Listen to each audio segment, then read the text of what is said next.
Hello, everyone. Uh, this is Srinivasan Narayan. I'm the co-founder and CEO of Good Meetings platform, and I'll only be spending next 30 seconds talking about Good Meetings because this is nothing about that. Good Meetings is an online video platform that helps sales guys sell 10x better on video. Think of us as the go-to platform for remote sales. We're building all the toolkits, all the tool sets that are required to make remote sales work at scale efficiently and effectively.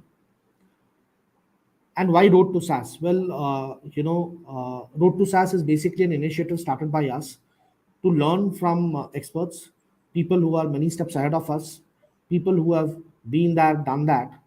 Because what we realized was just like us, many companies in India wanted to go global, had massive ambitions, but the steps that you need to take to go global are kind of fairly complex, and there are also steps that you don't get to know if you are restricted or you've only kind of stayed and lived in India, right? And I traveled to the US to understand the US markets really well in the past 1 year, 1.5 years. And that's when I realized that, this is one problem that all entrepreneurs face. So the whole idea was not to just learn privately, but to learn publicly from people who are experienced, seasoned entrepreneurs. And we take one topic and we go really deep into that topic in the 1 hour that we spend around Road to SaaS. Started this around August of this year, got a bunch of speakers, and every episode was basically better than the previous episode in terms of attendance, in terms of participation. And the big challenge that I had with myself was, how do I round off this year by getting someone who can really kind of mesmerize the audience, right? And when I started thinking about that, there was no person better than the one that you see with me right now, Dheeraj Pandey. And I just approached him, and he was gracious enough to, kind of give his time. So I think I wanted to round off this year on an absolute high, and the best person who could actually, give us that high and that level of satisfaction was none other than Dheeraj Pandey. And the topic also that we wanted to speak about is something that is, core to Good Meetings growth as well as to the growth of DevRev that Dheeraj Pandey spearheads, and it's something that is passionate to both of us: product-led growth. So that's what we are going to be discussing in the next 1 hour. Before I jump into the business end of things, I just wanted to also, kind of, for the sake of completion, give an introduction to Dheeraj because, and the reason I say this is because I don't think he needs any introduction. But anyways, I think Dheeraj is the co-founder and CEO of DevRev, and before that, he basically was the co-founder and CEO of Nutanix, once in a generation company that he took public a few years back. And in many ways, and in I would say Gen Z terms, he's the OG or the original guru of SaaS. And I'm so happy and so privileged to have him here. I met Dheeraj, the beginning of this year, and every time I have met him, I have walked back illuminated, I have walked back enlightened, I have walked back, you know, kicking myself that hey, this aspect of the product I never ever thought about. So every time I actually, kind of make a trip to the Bay Area, it's become more like pilgrimage for me to go and meet him, and kind of collect some pearls of wisdom and basically get more enlightened. And the beauty of talking to Dheeraj is that you take any topic. It could be around building durable companies. It could be around mindfulness. It could be around how do you basically be your best physical and mental self. And Dheeraj can really ace any topic. Uh, so I can go on and on and keep talking to Dheeraj and learn, but there are time constraints, and I also know that there has to be focus as far as Road to SaaS is concerned. So we will, fortunately or unfortunately, restrict the topic to product-led growth for the next 1 hour. But having said that, welcome Dheeraj. Really happy to see you here. Thank you, Srini, and you've been very kind in the last 5 minutes. And I feel like I'm neither an expert nor I'm a OG of any of the things you just speak of. But I'm definitely very curious, and I struggle personally about the old methods and the new methods, the digital versus the non-digital methods, and or the physical methods. And it's really a paradox between the computer and the human. And we'll get more into this stuff, but I should basically say that I'm learning just as much. And when I talk to young founders like you, I get a lot of not just energy, but a lot of questions to go and think about, a lot of ways to rehydrate myself with. Just there's a fountain of youth that people like you also bring to the table, which just lets me realize how little I know and how much I need to actually go and learn as well. So I appreciate this opportunity as well. Thanks a lot, Dheeraj. Uh, Getting into the details, Dheeraj, before speak about product-led growth, I think it's always good to hear from the horse's mouth. So, would really love to know, your origin or your superhero origin story. How did you get into this world of SaaS? Uh, I know you've worked for various companies before you started Nutanix and then DevRev. Would Mhm. really love to know, how your career progressed and what made you basically, get into this SaaS world, software world, become an entrepreneur. Yeah, I yeah. No, I think. think this, and I wasn't as lucky as you guys to start as early as many of you guys have. I came to the US when I was 21, not even 22. I turned 22 within a few days of landing here.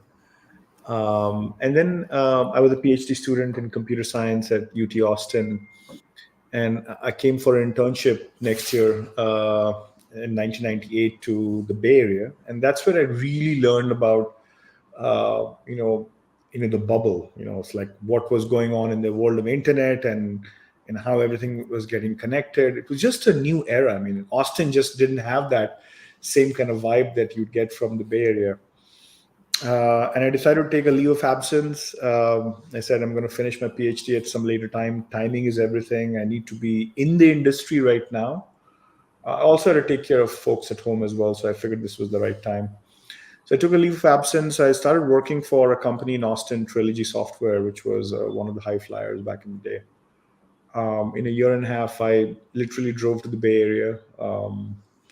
Worked for other companies for 9 years, including some small. For the first 3 years, I worked for a company that basically almost survived the dot-com bust, although it didn't eventually, but learned a lot of great lessons about what not to do in terms of building a company. Then I kind of cooled my heels at Oracle for 4.5 years, learned a lot about shipping software and enterprise grade software and quality of software and large scale sort of quality and things like that. And large scale distributed systems, I mean, back in the day, distributed databases were still relatively new field in a new area of research and development. And then a couple of years at another startup where I was a VP of engineering, where we were building, again, scale out data warehousing. This was before the world of cloud. And then after having worked for someone else for 10 years, I figured, in 2009 that it's time to start something. So I was fortunate enough to be with two other folks who were very ambitious, equally ambitious as I was. And we started Nutanix. And, within a couple of years, they moved on to doing their own things. But overall, I think if you take a step back from like probably 10 to 15 engineers that all met together in the year 2000, and when the dot-com era was just starting, and then it kind of burst in front of our eyes, and yet we continue to stick together in that company. We created like almost $20 billion worth of enterprise value in the last 10, 12, 15 years. So I was lucky enough to be with great people. And again, when I bumped into people like you, I'm like, you know what, I have to learn so much more as well. So I did Nutanix for almost 11 and a half years. I think my whole thing about the early years of Nutanix was really about learning from Apple and learning from the consumer scale companies, the consumer cloud companies, and they were all going and building scale out software on commodity hardware, and they're all trying to figure out what simplicity meant. What does it mean to really simplify? And my personal experience was Also very unique. I mean, just like all of us who grew in the era when Apple was still building its app store, and I think it was a really sort of teachable decade for me in terms of design itself. But we picked a lot of those lessons and applied it to Nutanix, and I think it was like we were killing our competition softly with design. With like, what does it mean to simplify? And along the way, we really went after, like initially after mid-market companies, and over time after very large enterprises, and we did a really good job. I mean, by the time I decided to do DevRev, I was there 11 and a half years, and we'd done almost $6.5–7 billion worth of business. And annually, we were doing about a billion, 6 billion, 7. And along the way, I'd also figured out what digital was going to be, because in 2016, when we went public, we were still an appliance company. We were shipping Taiwan class hardware, kind of wrapping all the software magic that we had. And we figured that the world of cloud is upon us and we have to really digitize, which meant going software, going subscription, going from subscription to even smaller deals with our salespeople with annual contract value and things like that. So there were almost 4.5 years of learning of how do you really make things smaller, smaller, smaller, even smaller, to the point where in cloud now you can rent things for minutes, if not seconds, with lambdas and such. So I think that was a great learning over 4.5 years after going public, and also learning at scale. I mean, we were spending almost $1 billion in sales and marketing every year. Every year, almost $1 billion in sales and marketing to get to billion, 6 billion, 7. And I think there was something to be said about shipping software, because we were shipping software to almost 20,000 customers with tens of thousands of sites and things like that. So it was very difficult to ship software and keep it all upgraded. And one could then imagine the virtues of SaaS, where you don't need to go and upgrade 20, 30,000 sites. You could probably do it with 10, 15, 20 sites, and it's all in your control. So the economies of scale were very, very palpable in many ways. And I figured I'm going to do another company which eventually was going to be all about SaaS. I think it has to be about learning to really leverage the economies of scale, not just in the way you produce code and you upgrade code and you deploy code, but also in the way you distribute stuff. Distribution was increasingly becoming digital. And yet I think we have not really become purely B2C. So we'll talk about the lessons that we all have to take from B2C, and also how do we really go and make it enterprise friendly, which is the old world of B2B and sales led and so on. So balancing things and learning from digital but applying it to the old world of sales led and so on is probably going to be a lot of the things that we talk about today. Awesome. Very, very inspiring journey, Dheeraj. Uh, I also wanted to now spend a few minutes on, first, if you can talk to us. Well, I know well, but I think for the benefit of our audience, talk to us about how did the idea of DevRev come about? What is DevRev all about? Because that can actually be a good segue into product-led growth. That's a topic of discussion today, because I think one of the pillars on which DevRev is built is product-led growth. So if you can spend a few minutes on what motivated you to start DevRev, what DevRev is all about, and then we can actually talk about how product-led growth feeds into DevRev and why product-led growth is so important, given today's circumstances. I think the core sort of thinking was that um, these lessons of B2C in the last 10, 15 years, they need to be applied to the world of B2B. But nobody has really built software around this new business model called product-led growth. So what's going to be new about it? I think for one, you needed developers to be doing a lot more things. They couldn't just be writing code in the back office. They needed to be doing more things in the mid office and the front office, really, in some set, like lockstep with the product managers, and really understanding growth and customer success, because there's a lot more data behind customer success and growth now. And that data is actually sitting in the product because of the click streams and the way you look at how users are using stuff. So it's not just the old way of doing business intelligence, which was, hey, we have some data sitting in machines on prem, and once a month we actually pull it out, and then we put some data analysts on it and we analyze what's going on and so on. And also because it's more rapid and agile now, because at the end of the year you might actually churn, have a customer not renew stuff. So the urgency is way more. You need to collect data, you need to actually organize a lot of this stuff for developers, just like they would see an internet site. I mean, retail companies, online retail companies, they unleash a lot of this as problems to developers.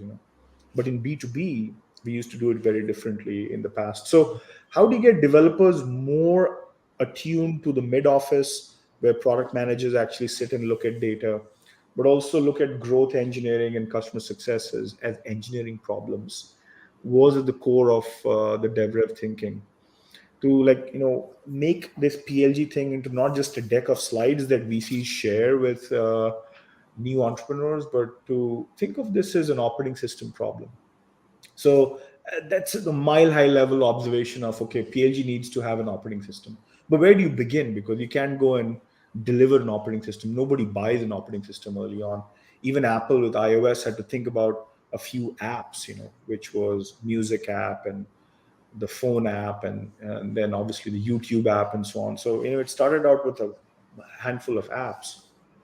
So I think our initial thinking was, if you can really build a modern support app that is truly connected to the way back office works, which is developers, then we've at least brought customer support, customer success very close to where developers are. And if they can be on the same system and they can debug things together, then we've actually created this level of agility where there's a lot of curiosity for what's happening at the customer as well. And you needed to really bring product managers and developers together too, because there's a lot of natural language that was being thrown out there with tickets and conversations and things like that. And they all needed to sit in the same platform as the issues, which is where the back office software code was being written and such.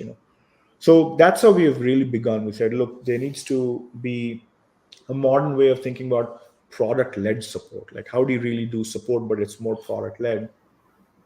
And change the way developers think about many of these things, but also bring customer support engineers and customer success people and product managers in sync with the developers. And if we can do this in the name of product-led support, then nothing like it.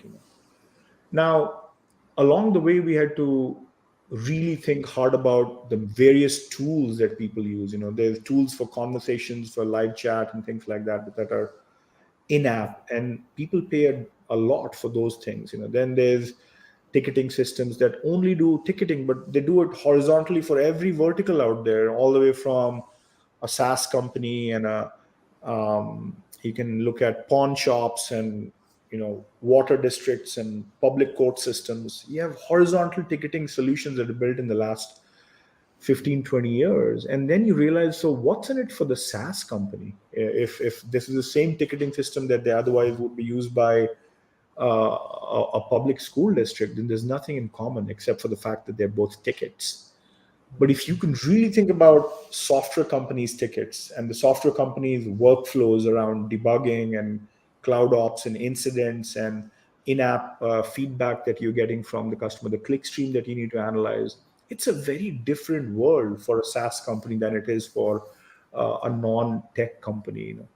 And I think those are the ideas that we really got into this thinking about product-led support, to converge conversations, to converge tickets and software issues on the same platform, but also bring a lot of data. So we're working a lot on analytics as well, so that the PMs can have access to user analytics and product analytics, which I think in the last 3, 4, 5 years they've started to buy of these analytics things, but also give the same access to customer support people and customer success people and developers.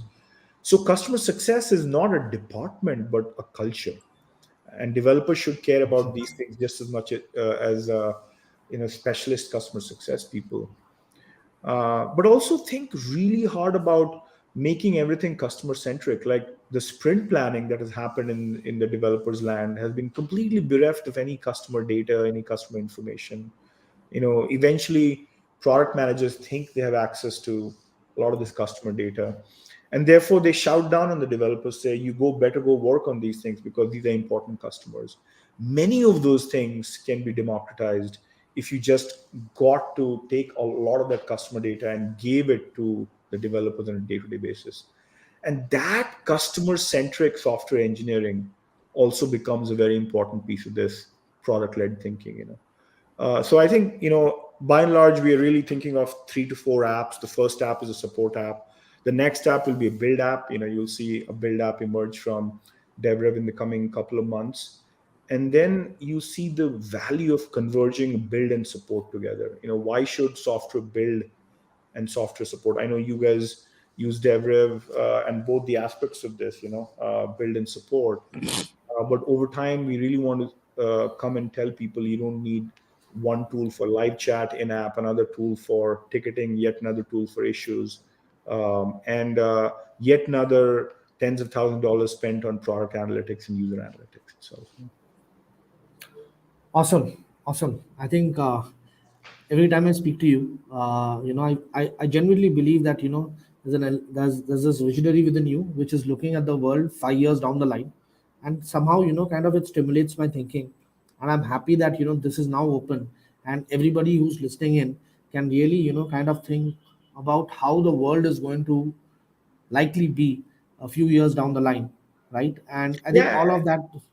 and honestly, just to say one more thing, sorry I interjected, but this is what AWS did to our infrastructure lives, in the sense that before AWS, there were like, we always used to think about a vendor for every layer of the IT stack. There was a server vendor, a virtualization vendor, a security vendor, a storage vendor, a networking vendor.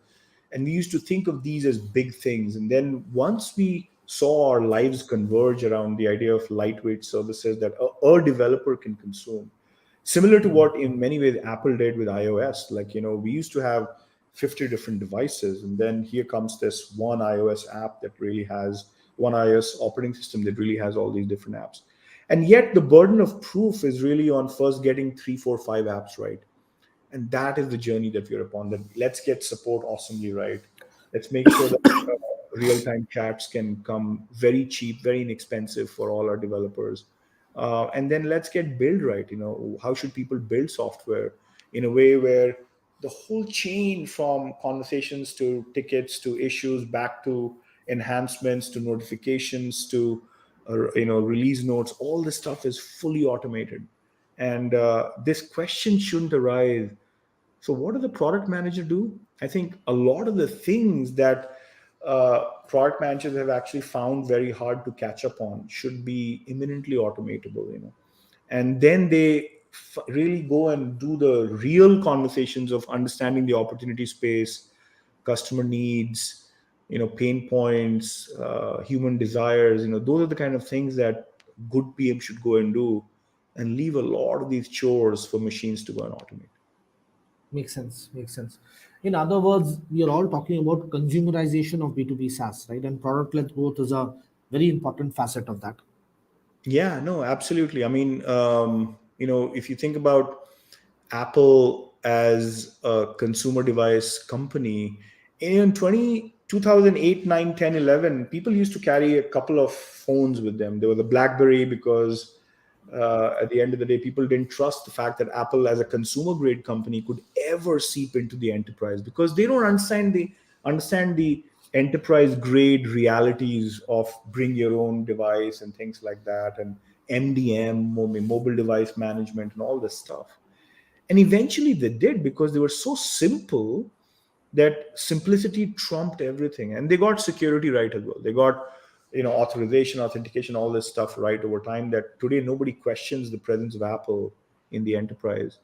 And I think we've learned a lot from online retail, the way you do checkout and the way you look at fall off rates and things like that is the way we've started to look at, as pre-LG companies started to look at clickstream and why are people dropping off and why aren't they going after this journey and stuff like that. Many of those things basically are just copy paste from the B2C world. Makes sense. Dheeraj, for the sake of our audience, and some of them would be unversed as far as product-led growth is concerned, how do you crisply define product-led growth? Right? I know you've spoken a lot, but if you had to, summarize it, right? How would you summarize it? Let me see. I'll take a stab at this. I think if you were to flip a company on its head and say you're not worried about just your work, which is how departments think about their work, my issues, my incidents, my tickets, my opportunities. See, that's the way most companies work. My issues, my incidents or alerts or incidents in the cloud ops world, my tickets, and then my opportunities for salespeople. They're completely not connected with each other when they should be connected in many ways. When you get an incident in the cloud, you should know that it was caused by a check-in that was done 2 days ago. And when you get a ticket, and how tickets really connect to the backend issues, and eventually opportunities should go influence a lot of prioritization and things like that within tickets and issues as well. So if you flip this whole thing on its head and say, what unifies companies as opposed to what divides companies because my work versus their work, someone else's work, it's two things. And actually, it's just one thing. It's the end user. And what serves the end user is the product. So product and end user can become central to any company, and it'll unify departments. All of a sudden, you'll actually have less things to fight about than otherwise. And that's the core of PLG, that can we drive every department on product thinking and end user thinking, product thinking and end user thinking. And then you drive everything around the analytics of the end user, the prioritization of users' requests and things like that. Now, to really support this consumer grade thinking, where you assume that there's nothing between the product manager and the end user. You just assume there's nobody, and we'll actually go and make this more realistic by putting salespeople and other such things, which is more practicality and stuff. But I think if you start with that assumption that there's nothing between the product manager, the developer, product manager, and the end user, what would you have to do inside the product? Is the key question you ask. And then what would you do outside the product to reach the same user through emails and text messages and event meetups? And you start to realize that the marketing's job and the product's job are now blurred. There's no such thing as here is a marketing department, here's the product department. So that sort of hyperbole of thinking that there's nobody between the product and the end user will help you think extremely digitally, and zero touch will become the order of the day. And that means all the way from no humans in onboarding to how do you really educate them in the app, and how do you really understand how to nudge them to go take the next step in the journey, and how do you send them recommendations, and did you know, and everything that internet companies have done in the last 20 years, assuming there's no salespeople and sales engineers and customer success people. You'll have to think of all those things to really make PLG's foundation work. Now, in reality, you will say, but not every end user in my case is the real buyer. Many a time you have to go buyer down rather than user up, and that Yes. culture will take time to shift. I mean, it has shifted in the world of engineering, where the VP of engineering now leaves a lot to the developers to make decisions on. Companies like Datadog and Twilio and even now Notion and Figma, they all started more grassroots up. But there are many buyers who still make decisions. Like in the case of support, I think we'll have to go work with buyers who are not tinkerers. They're not the end users themselves. And they actually like to learn about tech by talking to salespeople as well. And that's where the practicality of PLG needs to come in. So what happens? Do you have to abandon PLG completely? Or do you really make PLG make sales-led growth more efficient? And those are the kind of things that we should spend a lot more time on to understand what will PLG be when you're only selling to a grassroots user who actually doesn't like talking to salespeople and wants everything to be an in-app experience, great documentation, ability to search as much of knowledge base articles, APIs, webhooks, all those things without having to talk to any human being at all. And the fact that you want to give them time, don't want to be too intrusive with them because it takes time to really nurture a PLG user versus the other case of, oh, you know what, there's a budget, $100,000 opportunity out there and so on, but there's a buyer and they're not a tinkerer. I think this is what is very nuanced, and we should get deeper into this. But to get back to your question, I think the idea of PLG is assume there's nobody between the product manager and developer and the end user. How do you really approach zero touch thinking? How do you think like an online retailer, like a consumer company than otherwise, and there are amazing sort of opportunities to say, look, everything that a product person does also needs to bleed into the way marketers have thought about reach outs and things like that as well and beyond. Brilliant, brilliant. Very, very eye-opening, Dheeraj. Which brings me to the next question, because we did, kind of deeply touch upon, that aspect of PLG. So I just wanted to, kind of understand, do you think that companies can experiment with both sales-led as well as PLG motions simultaneously in order to generate revenues? Or you think that they should stick to just one? I think it depends on your average deal size. It depends on whether you can sustain a freemium model or not, because at the core of PLG is time. Either you can invest time or you can invest dollars, right? These are the only two things you can really invest in a business and invest with your users or your buyers. When you go product led, you have to let time actually take its own due course. And it's pretty well known that many of these PLG companies took 4 to 5 years to get their first million. To get their first million, they took 4 to 5 years. But they also knew that grassroots is the way decisions will be made. Like if you look at Figma or Notion or Slack or many of these companies, they just had to give it enough time before the first million came. I mean, Zoom did it in the early days just as much, before they started getting to sales led too.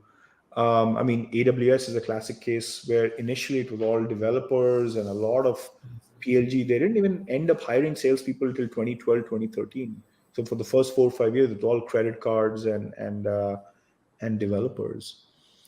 But to answer your question, if you are talking about an initial deal size which is $50,000 or $100,000, now that channel deserves an account executive. If you have a $5,000 deal, it probably deserves an inside person because the cost of the channel itself is high. When you look at $5,000 deals, you can't throw an AE at this problem because they can't do enough of these 200 such deals to get to $1 million. So it's a very nuanced answer. Depends on the average deal size and the cost of the channel itself. But if you're saying I want to be able to sustain $1,000 customer, then it has to be through the PLG motion. If it's $5,000 per year kind of ARR from somebody, then you have to use inside sales. You can't use field days. And if it's 50,000 and above, you have to think hard about field days as well.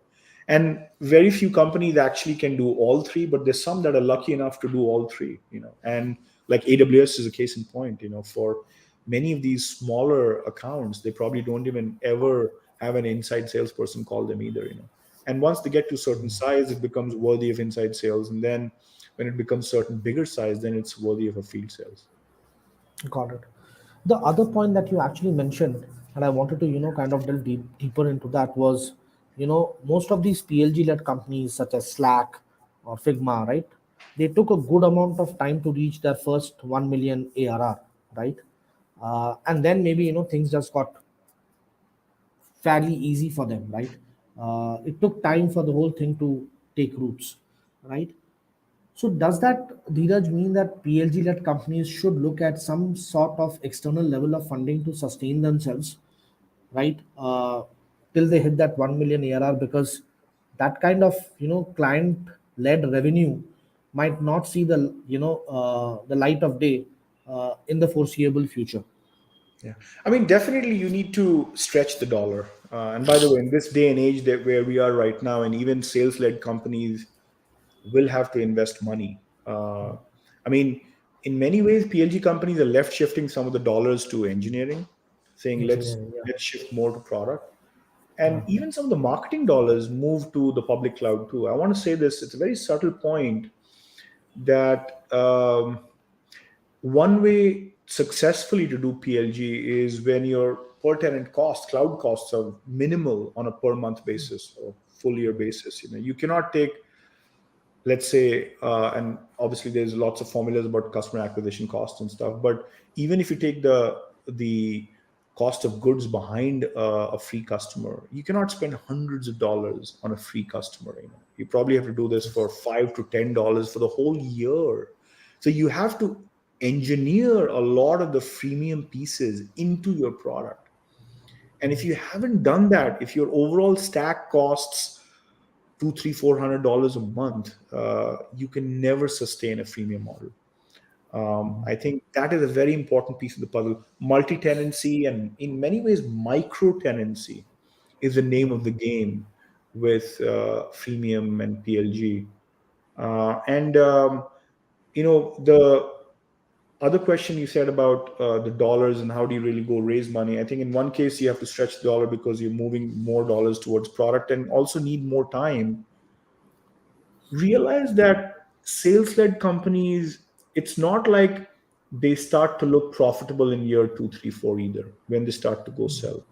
So most of the time, the money you're going to spend on sales will be, gotten back through revenue.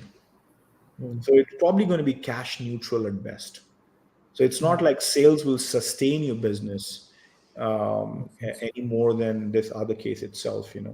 Obviously, in one case, the cost of sales is much lower, although you do need to think hard like a marketer for attention spans and digital ads and campaigns and experimentation and messaging and what are the channels in which I need to go to. I mean, it's a true consumer marketing thinking in the case of It is. PLG than in the case of sales, where you're like, okay, I have a bunch of whitelisted customers, let me start calling them and take it from there. And I feel like the world will really come up for a balance. We've seen that with Amazon itself. Actually, um, the other day when I was just thinking of the history of AWS, initially, actually, Jeff pushed back on salespeople. Jeff Bezos was like, well, why do we need salespeople? I mean, this thing is selling itself. Only to realize that there was a lot more people in enterprise IT who were buyers, they were not users. And again, Mm. going back to the comment I said about buyers versus users, buyers are not tinkerers. Mm. And they also obviously wait long enough. They're not even early majority, they might mostly be late majority and laggards. It took Amazon some time to get to enterprise IT, but by this time, they needed salespeople who could go build relationships and talk about $10 million commits and $3 million commits and things like that. But Amazon's sales process is still very efficient because they don't have to do cold calls. Many of these customers already have a lot of PLG motion sort of brewing within. I mean, you look at case in point in Atlassian. By the time they go to a very large enterprise, they probably have already been at that enterprise for 3, 4, 5 years, maybe 20 different cost centers with 20 different credit cards. Users were already using Atlassian and Jira, and then the enterprise rep had to go and really reconcile all these into a single enterprise level contract. So it's a much more efficient sales cycle because of PLG. PLG can actually make the go to market on sales led look a lot better. I mean, your SE to rep ratios could look different. I mean, the old world, it used to be 1:1, but even worse, many a time in a $10 million deal, you might have to need two, three, four product people and specialists and SEs to go and support this $10 million deal. And maybe it's possible that you can reverse some of these ratios because the product is doing so much more. If the Makes product sense. can do so much more and you can let it be in the hands of the users who can go then become the champions to the buyers and things like that. I think sales led ways will benefit a lot from PLG as well. So it's not either or. To me, it's really a combination of both that will work for a lot of companies going forward. Makes sense. And in many ways, Dheeraj, correct me if I'm wrong, unlike pure sales led motions, with a PLG motion, what happens is two things. One is you're also building a digital asset that can actually, kind of pay you over a period of time. With sales led motion, you don't have an option, or you don't have the space to build a digital asset that can actually, kind of, that can compound over time and give you results, right? Absolutely. No, I mean, you're right. I mean, and by the way, digital asset in this case of PLG also means organic discovery. Organic Is a discovery, really exactly. important piece of this Yes. puzzle. Like, you think about the fact that we struggle to find people who are self selecting themselves into a buying process. If you're not searchable on the Google search box, you cannot do PLG. And if you don't have enough digital assets that Uncle Google actually respects you to put you on page one or page two, you cannot do PLG. So there's a lot of digital assets you need to build beyond the product itself. And more importantly, as I mentioned before, the CMO's assets and the CPO's assets, the lines are blurring. Learning. Where the website ends and where the product begins, I think nobody knows anymore, because the idea of a sign up, because in the old world, the call to action at best on a digital ad was download a white paper. Like, you don't download white papers anymore. If you're really going after users or practitioners or tinkerers, the call to action for them has to be try the product. So now, where Yes. the website ended and where the product began, how you thought about signups, what about cookies, what about anonymous users, how about really helping them with documentation and search? Everything that a marketer had to think about in the last 20 years has to be thought by the product person. Makes sense. In fact, I was reading this somewhere. It was a tweet and it's a very telling statement. How do you know whether a company is PLG driven versus it is sales driven? Go to their website, and if the call to action, the main call to action is try our product, it is PLG driven. And if the main call to action is talk to our team, right, or schedule a demo, it is sales driven. Absolutely. No, you're so right. And by the way, this goes back to the pricing page too. It's not just a call to action though. If you see the pricing plan and it says talk to a salesperson, talk to a salesperson, talk to a salesperson, you know that first of all, they're amenable to a lot of negotiation. And it also means that they are not willing to really make this formulaic. Unlike Amazon, it's everything is consumption based. You can just go and look at the pricing sheet all day long, and there's very little discounting they do, because they're like, well, it's a global pricing that everybody has, whether you're in the US or in Europe or Asia, wherever else. I think pricing is yet another very important piece of this puzzle, especially in the world of PLG as well. And subscription and consumption have to be hybridized in many ways.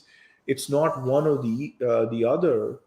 I was talking to a company today, and they're like, "Oh, we appear to be too expensive."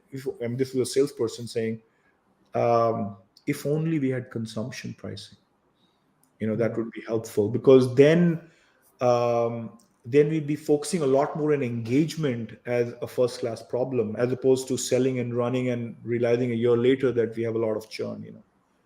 I think, and that is the other piece that is really important, learning from B2C companies and online retail companies and e-commerce companies.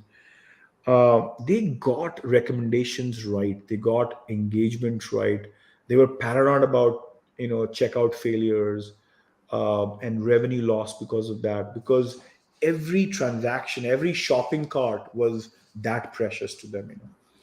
And that kind of paranoid thinking is slowly but surely seeping into the B2B world, and that is basically PLG. If anything, if PLG were to succeed, Srini, customer success will be redefined. It won't be a separate department. Important. It will be a culture, and it will start with the product manager. If the product manager is not into customer success, then customer success is a glorified renewals team. which in many companies, actually, that's what it has become. It's become a glorified renewals thing. But renewals and looking at a sales CRM data around contracts and expiration of contracts, it's a lagging indicator. By the time you've started to say, okay, there's 3 months to renewal of a contract, it's too late. You need leading indicators which only a product manager or a developer who is actually working on that feature does have, because engagement data is not sitting with customer success people. And Absolutely. if this has to succeed in B2B, product managers have to lead with becoming general managers. And the only way they become general managers if they think hard about demand and supply and engagement, and why do they have so many features when nobody uses them, and by the way, how are these customers not using it, wouldn't they actually churn a year from now? I think customer success will become an integral part of product management. Absolutely agree. And if you look at it, most B2C companies, especially in the online retail space, I don't think they ever had a vertical or a department called customer success. I mean, Mhm. it is inherent and it is understood that the product manager owns the customer, right? And therefore, the retention of the product of that customer or upselling to that customer is an inherent responsibility of the product manager. Unlike in the B2B world where things are more siloed, you have a sales team, you have a customer success team, you have a customer support team, Mhm. and as you rightly mentioned, all of those are going to fuse together in the near future, which will basically kind of show how PLG basically comes into action. Yeah. And just to summarize it for people, I mean, if you look at the two ends of the spectrum, like let's say, look at Boeing or Lockheed Martin or Airbus. When they're doing $10 billion deals, there's very little marketing. It's all sales. And the sales cycles are probably 5 years, because it's $10 billion campaign that they're running with an airline company or something.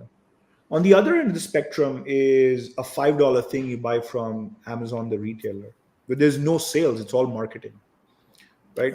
So it all depends on where you are in the spectrum of this average deal size and how you need to really mix and match marketing and sales, because trust is very different in a $10 billion deal than a $5 deal.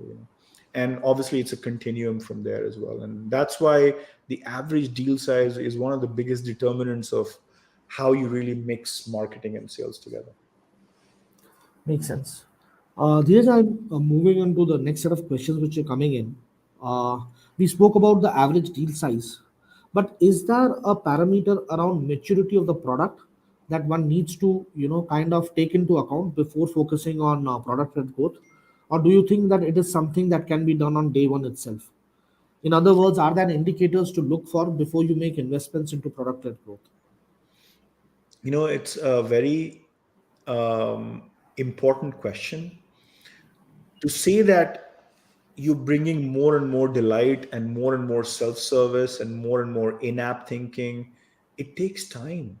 It takes time to really finesse it down to the point where it indeed looks very consumer grade, where the moments are extremely delightful, the aha moments are coming, the recommendation engine works, the search works.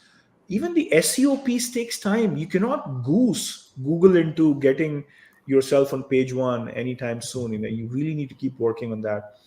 So you do need to invest time in getting PLG right, which is why it took 4 to 5 years to get the first million for all these mega successful companies that we spoke of in the last 30 minutes. Um, if the question is, should I even expose myself to a PLG zero touch thinking? I think the answer is get customer success early on, even if your product is less ready, and then start to wean away customer success as your product starts to become better. So I think the point here is, like today at DevRev, we're like, okay, after second login, customer success comes in. Before second login, it's the marketing's job. Call them MDRs, and let's really have them go do the handoff. And there's multiple states of an account, uh, different than an opportunity, which is a child of an account. But you look at discovered to started to activated to converted to maybe churned, I think, each of these is actually owned by a certain department in some sense. At least to begin with, you have to say, when does marketing hand off to customer success? When does product managers start looking at some of these things? You will basically have to left shift customer success a little sooner. And then as the product starts to improve, and as the in-app experience starts to get better, as the email notifications get better, as the text messages get better, as you can start to call them into your meetups and events and things like that, which is basically what product managers have started hustling on. That product marketing's job is now in your hands. You can't just assume in-app because it's a chicken and egg problem. They're not in your app initially. So how do you basically even reach out to them, if they're not in your app? That was traditionally a marketer's job, but it has to Yes. be a product person's job and customer success job or something. So left shifting customer success a little bit when your product is still a little bit early, to now then right shifting it more and more, because the volumes will start to come. Your brand Yes. is built, your quality is different, the word of mouth is taken over, the community has more people to help out. You start to withdraw your own people, because the brand is better, the community is better, the SEO is better, the searchability is better, the in-app thinking is better, and your text messages are better and things like that. Got it. One thing that is still a dichotomy in my mind, and that's also a question that is coming in, is around, see, broadly, there are three kinds of markets. There is an SMB market, there is a mid market, and then there are enterprises, right? And uh, the general notion has been that uh, sell to enterprises. They are massive accounts, so you get more ARPU, more average revenue per user, right?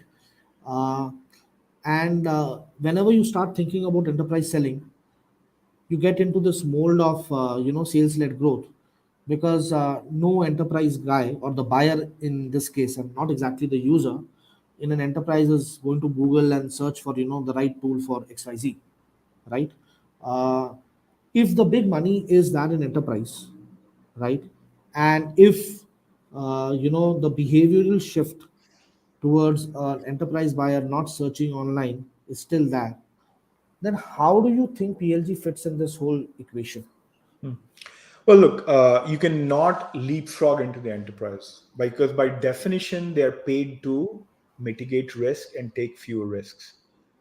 And a startup, by definition, is a risk to them, because you might have the best product, but what if you don't survive? And we're going through these challenging times too. So you cannot leapfrog yourself into the large enterprise right away. You know, there's a method behind this madness, and you have to at least start with the mid market, and that's where sales led could still work, but it's still mid market as opposed to the true global 5,000 or something. To get to your other point, I think, as I said before, you might have a more efficient sales led motion if you did a good job with the product. Wow. And even the buyers actually are accustomed to Google searches. If anything, the last 10 years, 10, 15 years, they're more educated now than they used to be. 20, 25 years ago, the only time you heard about technology, and this is when the internet was still very new, was through your salesperson. But now you do a lot more, and you might not be tinkering with the product, but you do have a lot of reviews and Gartner reports and analyst reports, and different kinds of blogs and things like that that people look at. Influencers who talk about X and Y and Z, that you look at. Even you might have looked at YouTube or case studies and things of that nature, that just wasn't there 15 years ago. It's come a lot more in the last 10, 15 years. The buyers are definitely more educated, and I think at the same time, you do need to also realize that you can't just leapfrog into the enterprise overnight. You have to go through the walking on fire. That is like walking on fire is the test that the enterprise waits for on the other side as well. But the mid market, definitely, I think companies should, if they feel like they want to go work on more difficult problems, because if you didn't get that from early on, the DNA of mid market, you'll probably never make it to the enterprise. And the DNA of the mid market will be about the complexities of the mid market, the security model, the you know overall programming model. They might have developers who need APIs of a different kind. They actually have use cases and identity models and integration problems. They might have apps around which you need to really integrate with. These problems you won't get into if you don't actually have salespeople covering the mid market. And if you don't get that right, you'll never get the enterprise right. Got it. So mid-market in many ways is a good petri dish to kind of start selling into, and use that as an opportunity to hone your product, sharpen your product, and then that is a stepping stone on the launch pad that can help you, that can propel you to the enterprise side of things. Absolutely. And by the way, if you try to go completely on the other side, like ServiceNow did that, but they took 10 years to make the first $100 million.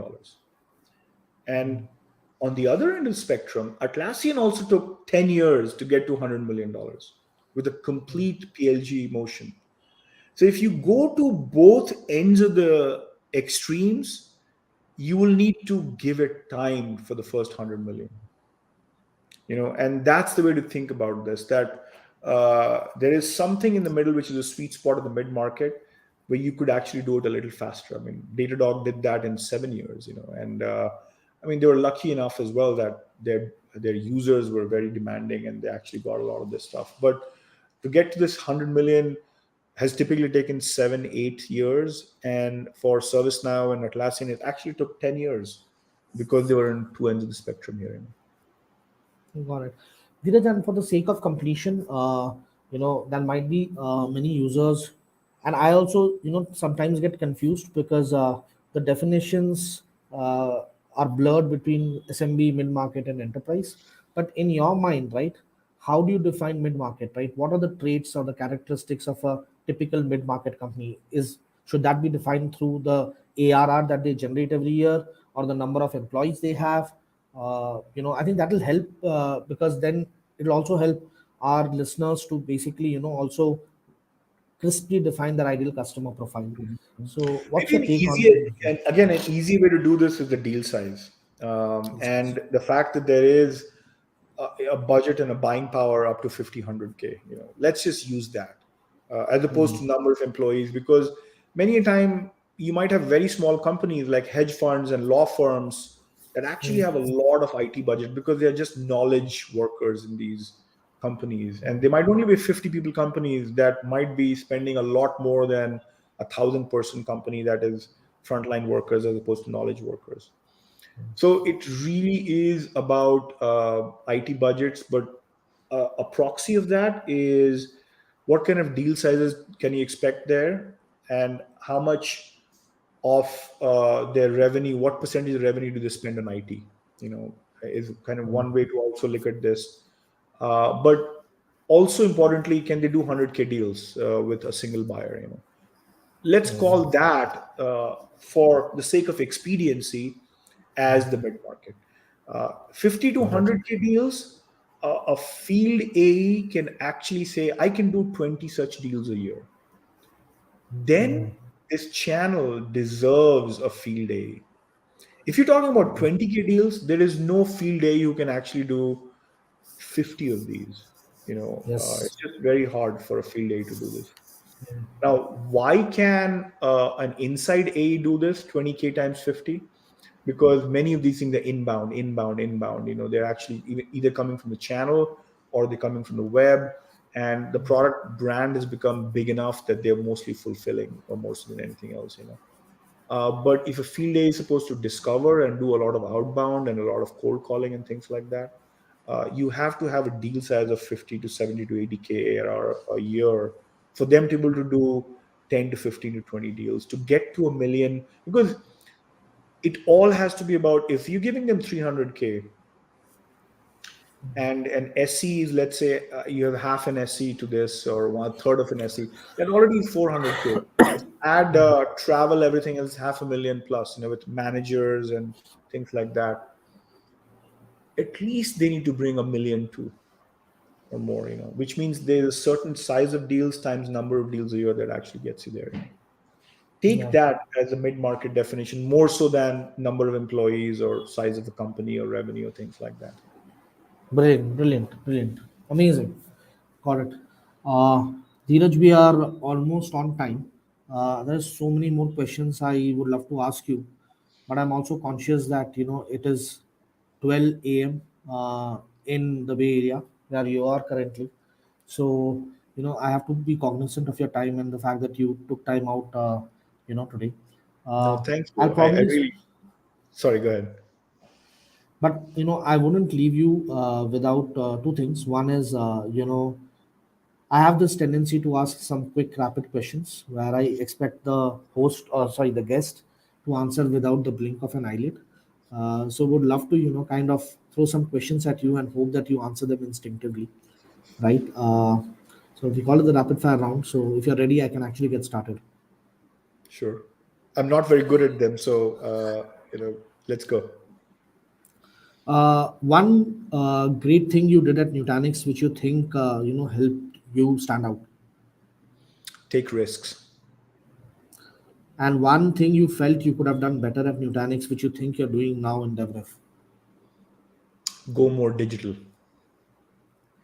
Uh, the the the movie that you've seen recently, which you recommend to everyone. Two movies, Darkest Hour and The Post. Which book are you reading right now? Biology book, The Song of the Cell. I see. And any last thoughts for people listening in here? People who are entrepreneurial, people who want to build an entrepreneurial career. Two or three pieces of advice that you think across the domains generally work from your experience that people should keep in mind. Well, one is, and I'm going to say this because I have to also practice it every day. Breathe well, sleep well, and smile more. It'll help everybody, all your employees, all your customers. People do business with people, and the level of authenticity that you bring by smiling more and sleeping well and breathing well actually is just mind-boggling.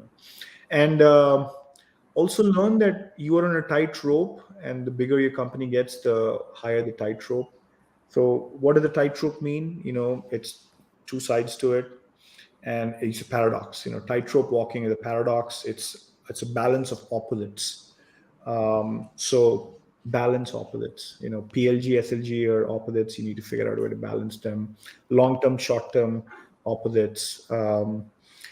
Thinking global, acting local opposites. I have like a stream of them, like 50 of those I can shoot out right now, but balance the paradox. Oh, wonderfully put, aptly put. Thanks a lot, Dheeraj. It has been an absolutely amazing session. As I mentioned at the beginning of the session, that whenever I talk to you, I walk back a little bit more illuminated. My horizons get broadened a little bit more. I'm generally really, really happy that I spent that time with you, and today was no different.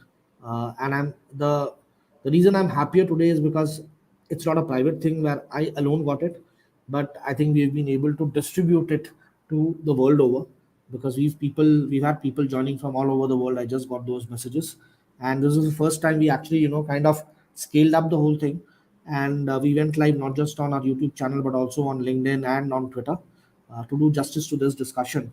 And therefore the number of people who joining in is also kind of increased manifold. I'm so happy that all of them were able to listen into you, and I think all of us walk back really kind of more illuminated, as I told you, more enlightened. And I'm sure that's going to kind of help us in not just growing our business but also lead better lives. Thank you, So thank you, Dheeraj, and this has thank you. been I'm amazing. grateful for just pushing me to think more. And as I said, I'm still a student and will constantly be a student of whatever PLG means, whatever SLG means, whatever SaaS means, whatever cloud means. There's a lot to learn here, and I'm grateful to actually learn with folks like you. Thank you.